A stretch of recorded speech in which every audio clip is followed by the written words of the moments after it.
ఉప్పొంగి ప్రవహిస్తున్న మూసీ వాగులో లెవెల్ బ్రిడ్జ్ పై నుండి వరద నీరు వెళ్తుండటంతో అధికారులు రాకపోకలు మూసివేశారు. హైదరాబాద్ లో కురుస్తున్న భారీ వర్షానికి మూసీ వాగు ఉధృతంగా ప్రవహిస్తోంది. దీనితో యాదాద్రి, భువనగిరి జిల్లాల్లోని బీబీనగర్, పోచంపల్లి, వల్లిగొండ, భువనగిరి మండలాల మధ్య రాకపోకలకు అంతరాయం కలిగింది. లో లెవెల్ బ్రిడ్జ్ పై నుండి ఉధృతంగా వరద నీరు వెళ్తున్న కారణంగా అధికారులు రహదారిని మూసివేశారు. వల్లిగొండ మండలం భీమలింగం కత్వా వద్ద మూసీ వాగులో లెవెల్ బ్రిడ్జ్ పై నుండి వెళ్తుంది.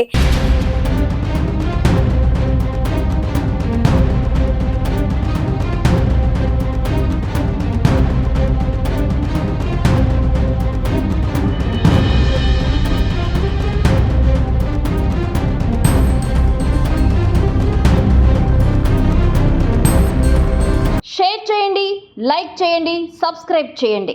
మరిన్ని వీడియోల కోసం బెల్ సింబల్ పై క్లిక్ చేయండి.